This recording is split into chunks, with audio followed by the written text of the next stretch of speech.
Good morning, everyone. Today I will be presenting an in-depth analysis of alkali removal in blast furnaces. We have also opportunity to see how operating conditions play a pivotal role. We will explore the mechanism behind alkali behavior and strategies to maintain productivity and furnace health. So let's dive in.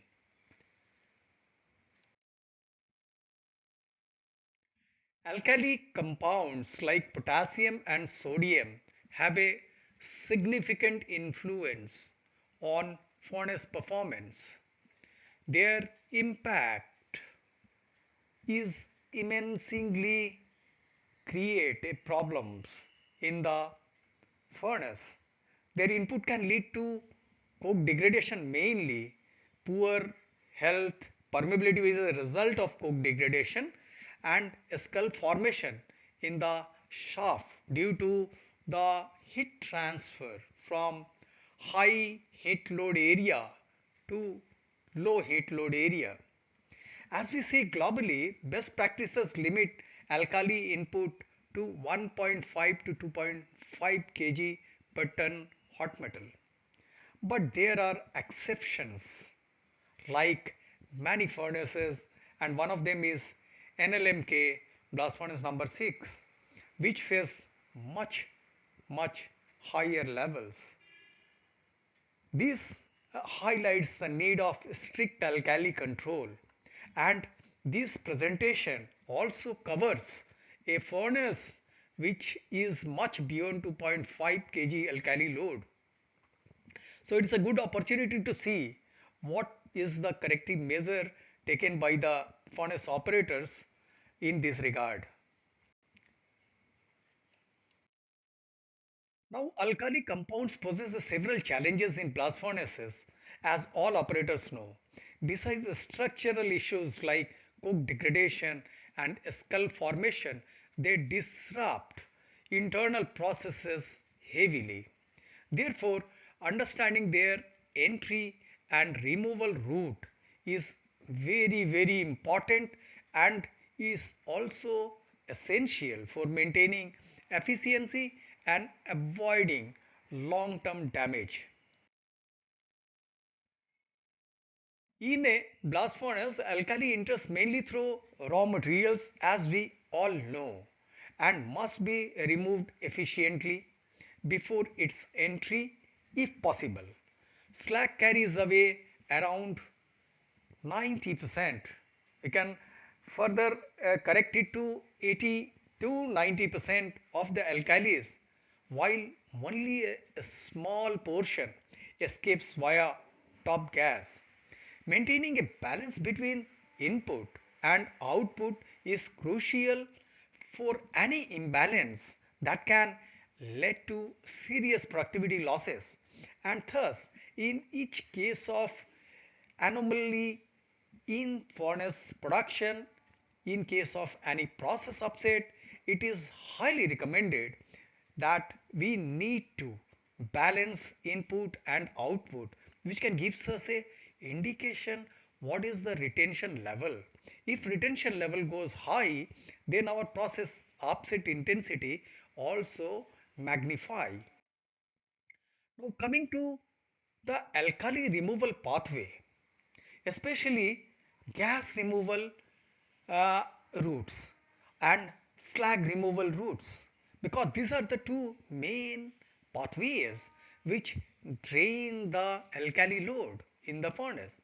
Failure to do so result in lower productivity, higher coke rates and drainage issues in the hearth. As in earlier slide we have already mentioned that once alkali load increases, it remains a big reason of coke degradation, and which eventually gives rise to a lot of degradation issue in the hearth, leads to reduction in permeability and a drainage issue. Hence, process adjustment like slag chemistry or gas flow control becomes very vital and critical also. So let's examine the two primary removal mechanism. Slag is the dominant route and depends heavily on basicity and operating temperature.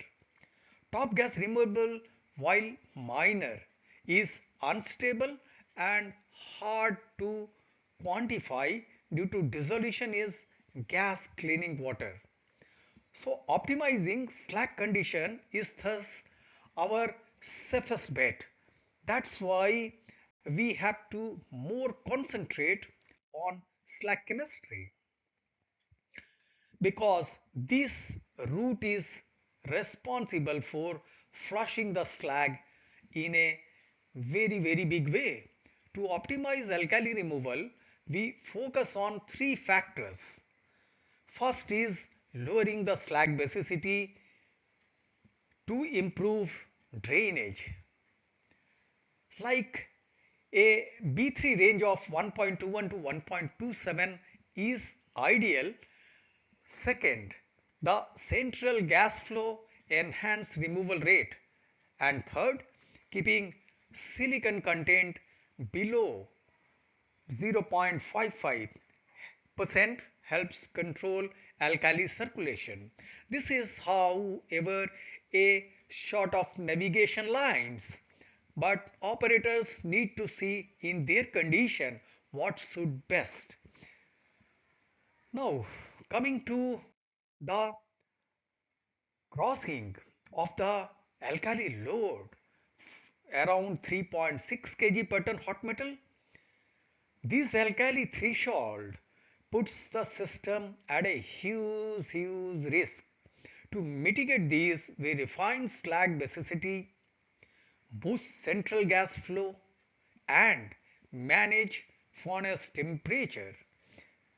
These interventions can prevent accumulation while maintaining metallurgical balance, even though some trade-off exists like sulfur pickup in hot metal.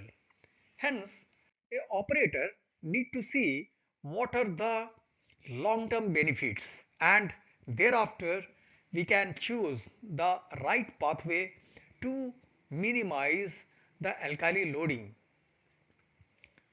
Now, if the slag fails to absorb excess alkali, we face cascading consequences.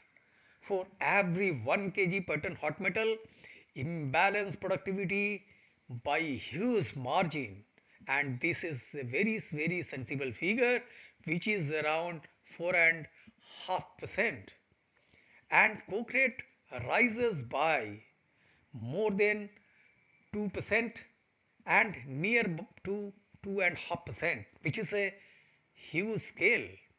So these are not just theoretical figure, they are backed by operational data. Clearly proactive control is non-negotiable. Hence, in conclusion, we can say that alkali control is vital for blast furnace stability and productivity. From maintaining slag chemistry to regulating gas dynamics, a balanced approach ensures smooth operations. So let's commit to refining this control strategy for